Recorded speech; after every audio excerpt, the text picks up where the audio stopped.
My name is Lena Whitmore, and growing up, my family never said they had a favorite. They didn't need to dot, it was always obvious. My older sister Camille was the kind of person rooms leaned toward. She laughed easily, spoke confidently, and somehow managed to look impressive even when she failed. Teachers called her charismatic. Relatives called her special. My parents called her our star. I was the other one, the one who remembered passwords. The one who fixed the printer when it jammed 5 minutes before a deadline. The one who noticed when the internet bill was overdue and quietly paid it before anyone else felt the inconvenience in. Our house, charm was talent. Effort was background noise. I learned that early, when we were kids. Camille forgot her lines at a school recital and laughed it off on stage. The audience laughed with her. Afterward, my mother hugged her and said, "You handled that so gracefully." That same night, she turned to me and said, "Lena, you're lucky. You don't need attention to feel fulfilled." It sounded like wisdom. It wasn't as we grew older. The pattern sharpened. Camille tried things fashion, photography, internships she quit halfway through, and every attempt was praised as exploration. I chose something practical. I learned systems. I learned how money moved. I learned how problems could be solved quietly, without applause. And soon, my family learned to rely on that dot. When my father forgot to submit a payment, I covered it. When my mother panicked over a billing notice, I handled it. When Camille needed help polishing a resume she didn't intend to use, I fixed it. No one called it dependence. They called it Lena being reliable. Reliability, I learned, is how invisibility earns permanence. The moment that clarified everything came on graduation. Day. Camille stood beside me in her gown, glowing, cameras flashing. My parents announced her gift with pride, a fully planned international getaway. Flights and hotels already booked. Applause rippled through the crowd. Someone called it generous. Someone else said she deserved it. Then my mother turned to me and smiled. She handed me a slim envelope containing a $15 cafe voucher and a handwritten note that read, "Gratitude makes life richer." People laughed softly, called it sweet, symbolic, minimalist. No one knew that for over a year. The money keeping our house running hadn't come from my parents at all. It had come from me. Standing there, holding that envelope, something in me didn't break, it settled. I finally understood the unspoken contract I'd been living under. Camille was the investment they showcased. I was the infrastructure they consumed. They didn't raise daughters equally. They raised one to be admired and one to be useful. And that day, quietly, without raising my voice or changing my expression, I stopped believing that usefulness would ever turn into love. That belief was the first thing I let go of, and it changed everything. In my family, gratitude wasn't a feeling. It was a rule. It appeared in small phrases that sounded kind on the surface, but carried weight underneath. Be thankful you don't need much.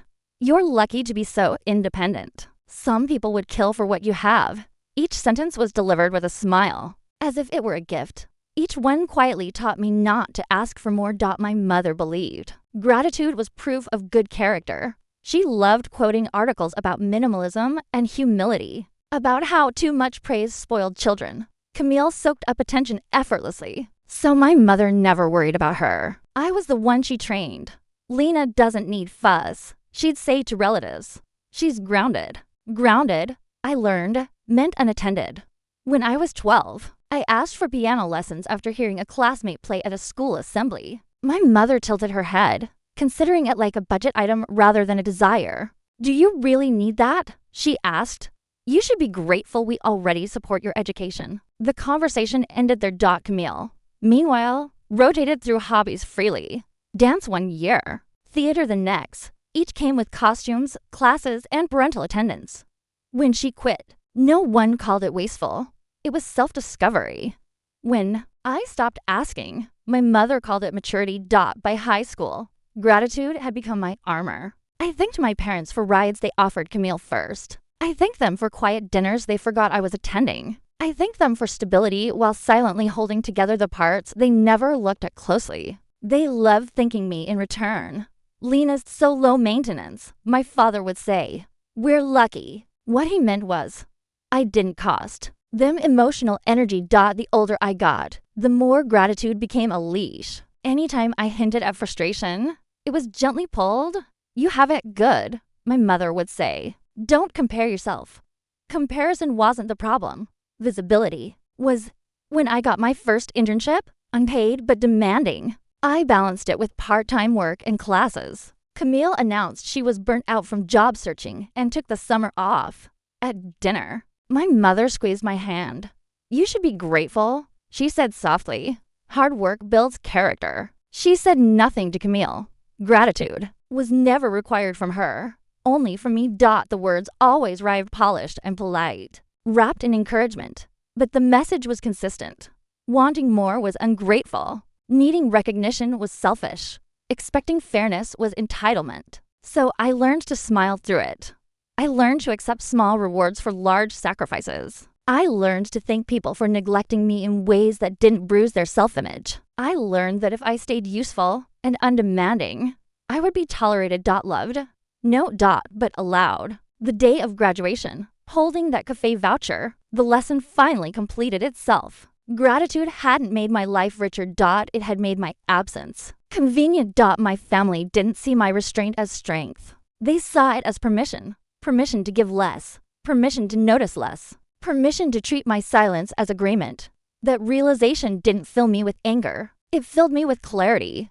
Gratitude, I understood, is not about accepting crumbs with a smile. It's about recognizing your own worth even when no one else does. And once I saw how the word had been used to keep me small, I knew I would never let it be used against me again. Not quietly. Not politely. Not ever.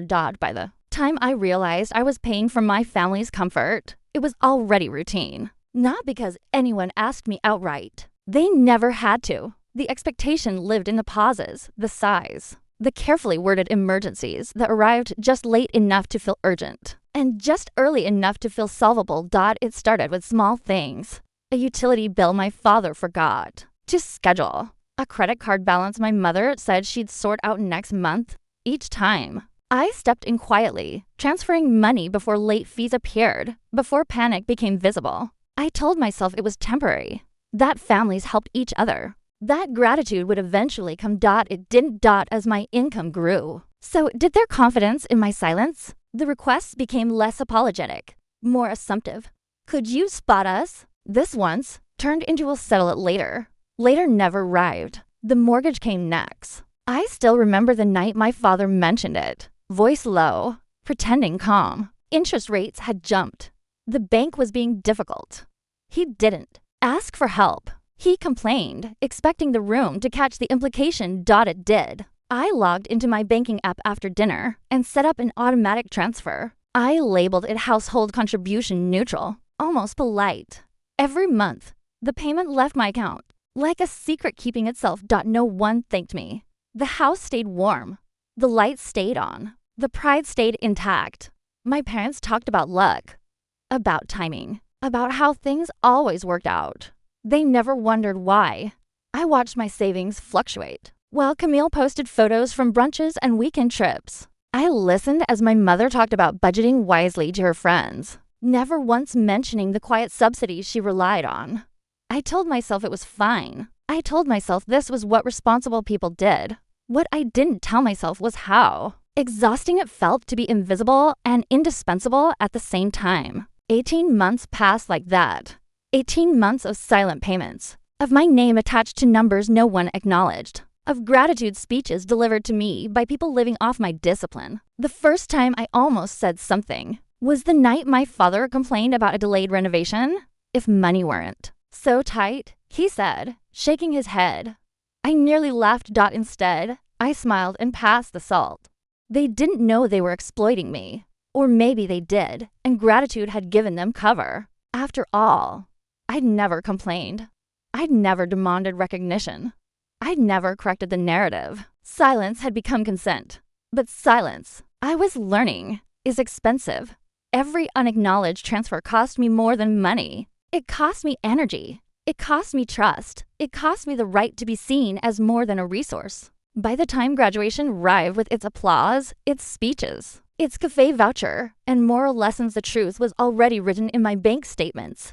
They hadn't raised a daughter. They had found a quiet way to fund their life without ever admitting the cost. And the moment I understood that, the arrangement began to unravel. Graduation was supposed to feel like a finish line. For everyone else, it did. The air buzzed with cameras and congratulations, parents calling names across the crowd, siblings waving signs. It was loud, warm, and full of proof that someone had been waiting, standing beside Camille in my gown. I felt strangely calm, not excited, not nervous, just aware. Awareness had been growing in me for months, quiet but persistent. Like pressure building behind glass dot, my parents were radiant that day. My mother adjusted Camille's collar with reverence, as if preparing her for a spotlight she'd always belonged to. My father checked the schedule twice, making sure he didn't miss her name being called. When Camille walked across the stage, the cheers were immediate. Phones lifted. Applause surged. My parents stood, clapping above their heads, faces shining with pride. I clapped too. When my name was called, the applause softened polite, scattered. My parents remained seated, smiling but already distracted, already transitioning back to Camille's orbit. I told myself it didn't matter. The real moment came later, at the gathering afterward, when gifts were exchanged in front of relatives and family friends. Someone uncorked champagne. Someone made a toast about the girls. My mother went first. She handed Camille a thick envelope, announcing it like a headline. A summer abroad, flights booked, hotels reserved, a gift that promised adventure and visibility. People gasped. Someone whistled. Camille laughed, delighted, her gratitude spilling easily. Then my mother turned to me. She handed me a small envelope. Light, thin. Inside was a $15 cafe voucher and a neatly folded note. Gratitude makes life richer. Laughter rippled through the group. Someone called it thoughtful. Someone else said it was so Lena. I smiled. Automatically. What no one knew was that I paid the mortgage on the house we were standing in. That the warmth in the room, the lights, the comfort hall of it had been subsidized by the daughter holding a coffee coupon and a lecture. The realization didn't crash into me, it settled. I looked around the room and saw the pattern as it truly was. Camille received celebration. I received instruction. Camille was rewarded for being visible. I was praised for being manageable. Later that evening, at dinner, my mother raised her glass again. Camille has such vision, she said, proudly. She knows how to dream big. Then she turned to me, her voice softening into what she thought was wisdom. Lena, you should learn to be content with less. Gratitude keeps you grounded. Something inside me finally gave way, not in anger, but in relief. Contentment, I understood, had been mistaken for compliance. That night, back in my childhood bedroom, I opened my banking app out of habit. The list of transfers filled the screen, month after month, all marked household contribution. 18 months. I stared at the total and felt something shift permanently. Graduation hadn't broken me. It had clarified everything. The applause, the gifts, the speeches, they hadn't missed my value. They had defined it. And in doing so, they had freed me from believing it would ever change. The morning after graduation, nothing in the house looked different. The same sunlight filtered through the kitchen window. The same hum of the refrigerator filled the silence. My parents moved through their routines as if nothing significant had happened, as if no line had been crossed. But something had. I sat at the table with my coffee and opened my banking app out of habit. The automatic transfer stared back at me, scheduled, obedient, unquestioned, for 18 months. I treated that payment like a responsibility I'd never agreed to, but always honored. I canceled it. There was no rush of adrenaline, no panic. Just a quiet click and a confirmation screen. The action felt small, almost anticlimactic. But I knew better. Boundaries rarely arrive with fireworks. They arrive with resolve. 2 weeks later, my phone rang. My father's name flashed across the screen. The bank says the payment didn't go through, he said, skipping pleasantries. Did something happen? Yes, I replied calmly. I stopped paying. Silence stretched, sharp and incredulous. You can't just do that, he said finally. We're family. I stared out the window at the street I'd grown up on, the sidewalk I'd walked so many times, feeling both present and unseen. I did help, I said, for 1.5 years. My mother's voice joined the call, thin with disbelief. Don't be dramatic. Lena, you're fortunate to have what you do. Don't let success make you arrogant. Arrogant. The word landed strangely. Not painful. Familiar. It was the label they reached for whenever I stepped out of the role they'd assigned me. I'm not arrogant, I said. I'm tired. They didn't hear that part to them. My exhaustion sounded like ingratitude. My boundaries sounded like betrayal. My silence, finally broken, sounded like rebellion. That night, I packed not hurriedly, not angrily. I folded clothes with care, choosing what to take and what to leave behind. I didn't announce my departure. I didn't wait for permission. When I closed the suitcase, I felt lighter not because I was leaving, but because I was. No longer carrying guilt that wasn't mine. As I drove away, the house receded in my rearview mirror. Its red brick facade steady and unchanged. For years, it had represented security. Now it felt like a ledger I'd finally balanced. I wasn't abandoning my family. I was abandoning the version of myself they needed me to be: quiet, useful, and endlessly accommodating. The guilt followed me for a while, as guilt tends to do. When you've been trained to prioritize others over yourself, it whispered that I was selfish, that I was cruel, that I was responsible for what came next. But guilt, I learned, is not a moral compass. It's a habit. Each day I didn't send money, the habit weakened. Each night I slept without bracing for the next emergency. It loosened its grip. I began to recognize the difference between responsibility and self-erasure. Responsibility is chosen. Erasure is expected. My parents called again and again, sometimes angry, sometimes pleading. Each time, I listened briefly and repeated the same sentence. I'm not paying anymore. I didn't justify it. I didn't explain. Explanations invite negotiation. Boundaries don't. The world didn't collapse the moment I stopped giving. It shifted. Quietly, unevenly, but it shifted. And in that shift, I found something I'd never been allowed to keep before. Myself. Choosing boundaries over guilt didn't make me heartless. It made me honest.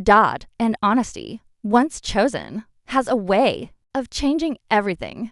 I thought stopping the payments would end the conversation. I was wrong. For a few weeks, there was noise calls, messages, long paragraphs that swung between accusation and affection. I answered none of them beyond repeating my boundary. Eventually, the volume dropped. I assumed they were adjusting. I assumed, foolishly, that the worst was over. Then my phone lit up with a bank notification. Request to add a backup payment method. For a second, I stared at the screen, confused. I hadn't initiated anything. I opened the alert, my stomach tightening as the details loaded. Requested by Michael Whitmore. My father. He hadn't asked. He hadn't warned me. He'd simply tried to reconnect my account to the mortgage quietly, administratively, as if my money were still an extension of the family, as if my boundary were a temporary inconvenience rather than a decision. I sat very still at my kitchen table, coffee cooling beside my laptop. That was the moment it shifted. This wasn't guilt anymore. This was control. I called the bank immediately. My voice was calm, almost detached, the way it gets when instinct takes over. I didn't authorize this request, I said. I want the account frozen, the activity logged, and a full record of all access attempts. The representative didn't question me. Her tone softened, professional and sympathetic. Of course, she said, I'll document everything. I wrote down the case number, the time, the name of the representative. Then I opened a new folder on my laptop and named it Records. Inside, I began collecting everything: payment confirmations, bank statements, emails, dates, amounts, 18 months of transfers, neatly labeled. I wasn't emotional. I was precise.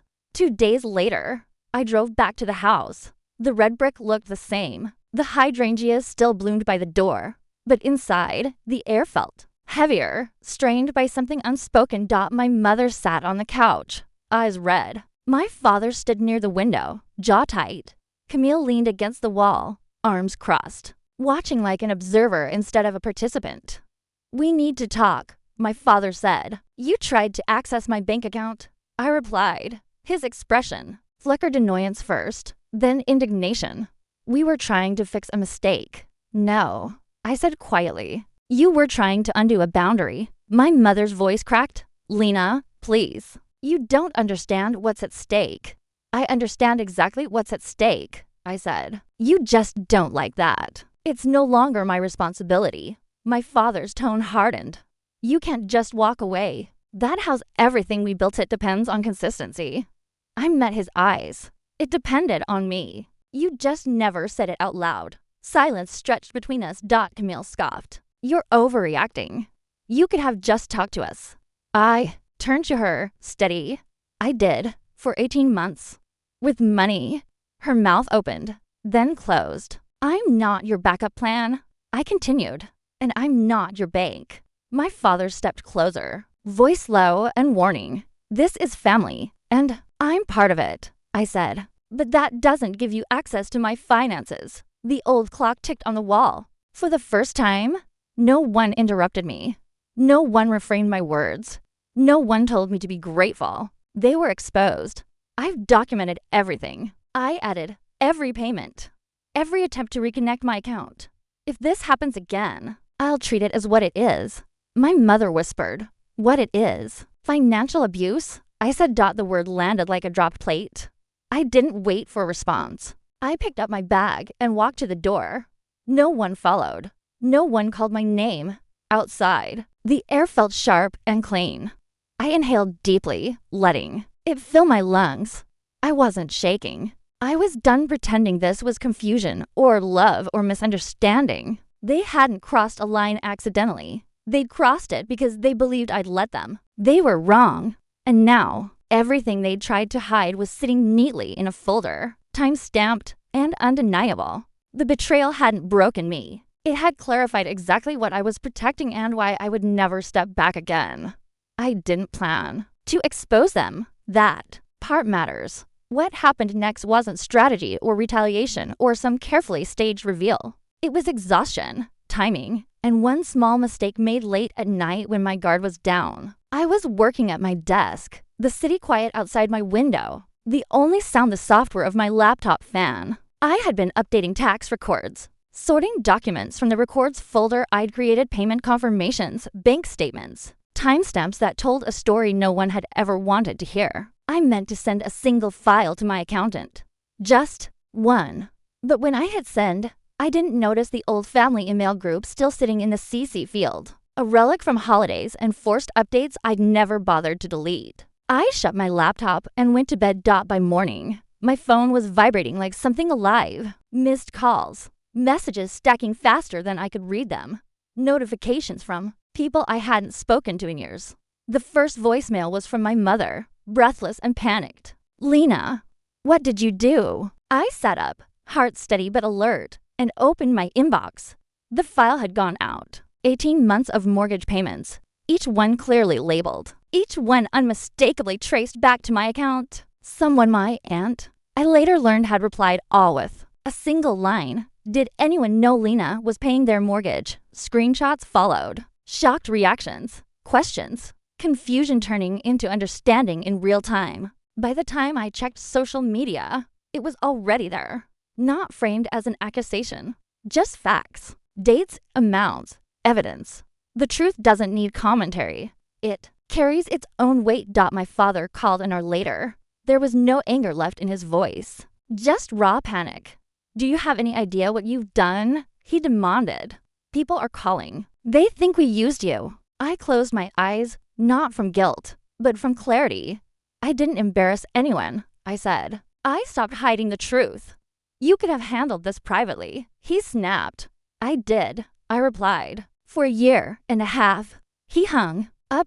By the afternoon, the bank called him in for a meeting. The refinance application he'd submitted weeks earlier was flagged. Without my deposits, there was no proof of stable income. The numbers didn't lie anymore. Systems are indifferent like that. They don't care about intentions or excuses. They care about consistency. I didn't celebrate when the house was listed for sale. I felt still.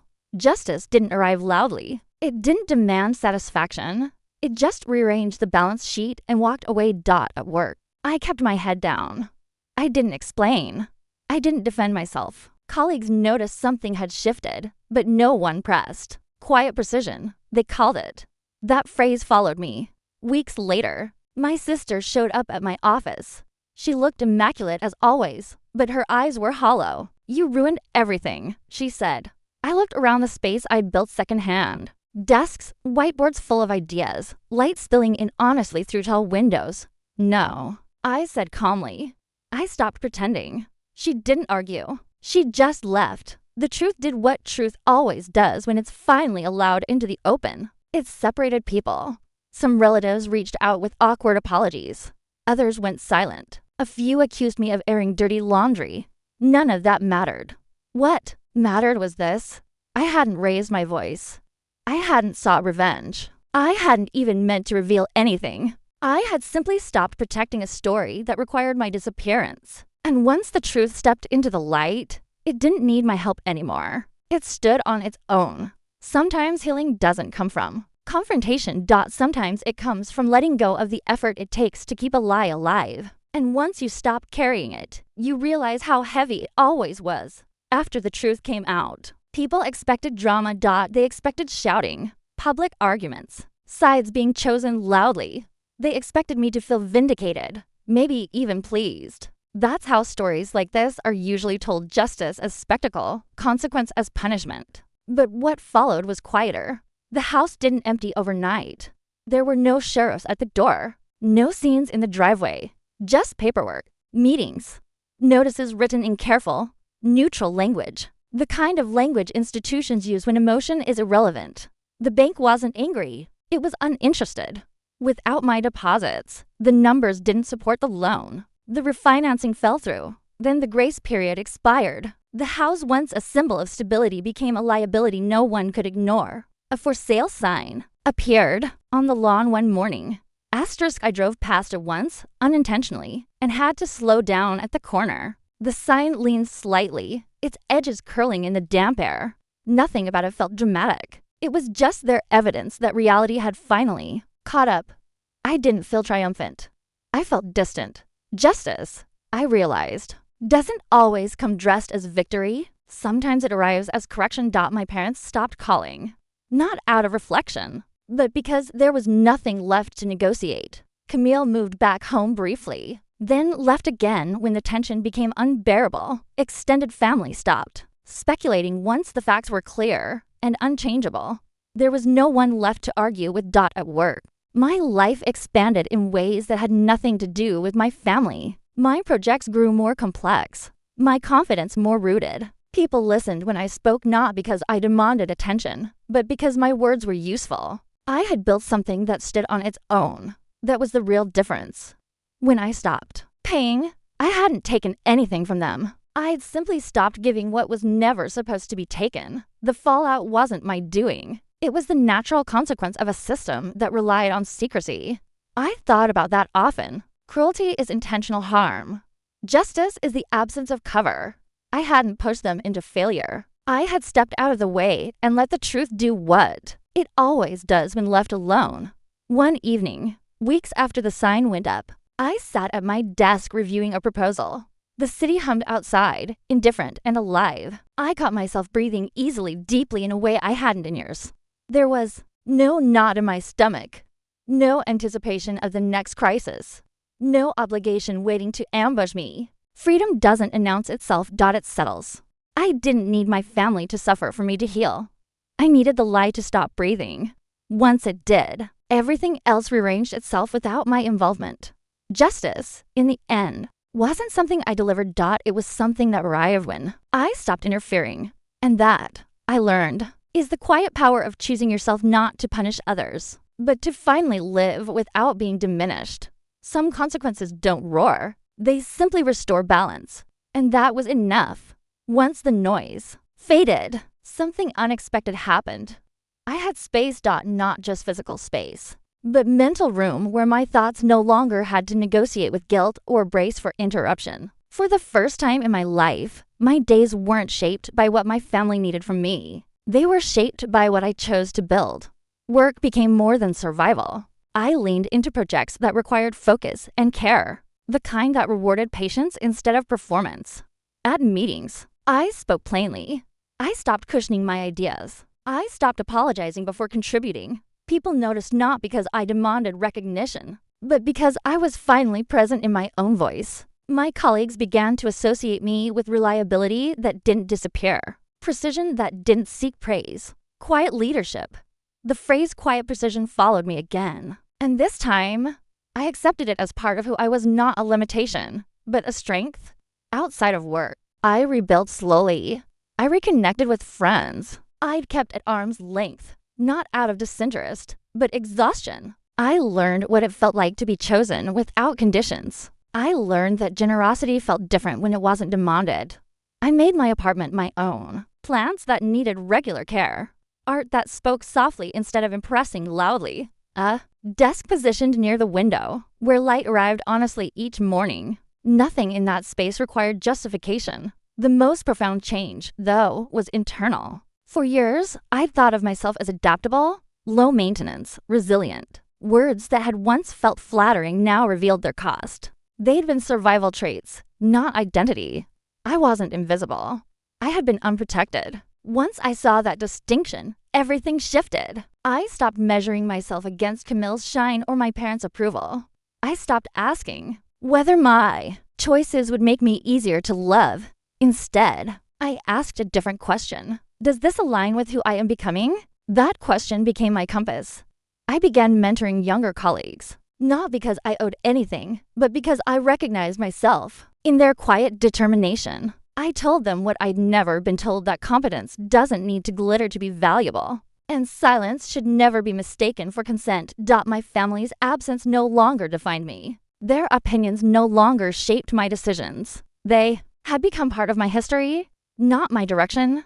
Identity, I learned, isn't reclaimed through confrontation.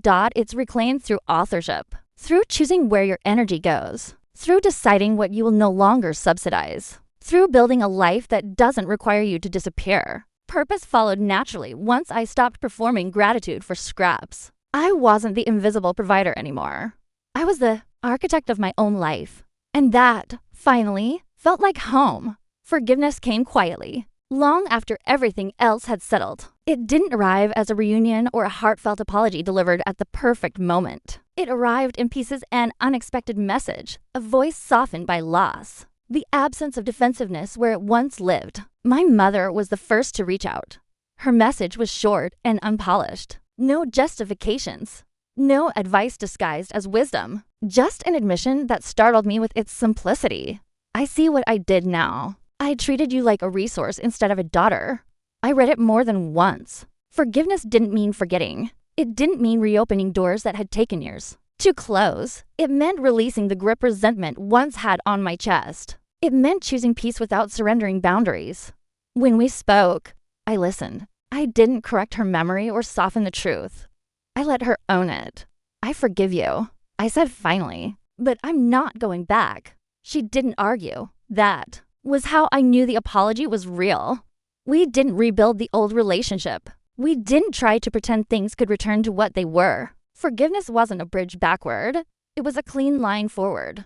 I didn't hear from my father. Camille sent one brief message months later, careful, distant, unresolved. I wished her well and kept my distance. Healing doesn't require full access. It requires honesty with yourself most of all. Standing in my apartment one evening, city lights glowing beyond the glass, I realized something that felt both small and immense. I no longer needed them to understand me. I understood myself. Core message, theme for the listener. Forgiveness is not permission. Boundaries are not bitterness. And walking away is not cruelty when staying requires you to disappear. You can forgive without re-entering the space that harmed you. You can choose peace without offering access. Sometimes the bravest ending isn't reconciliation. It's self-respect.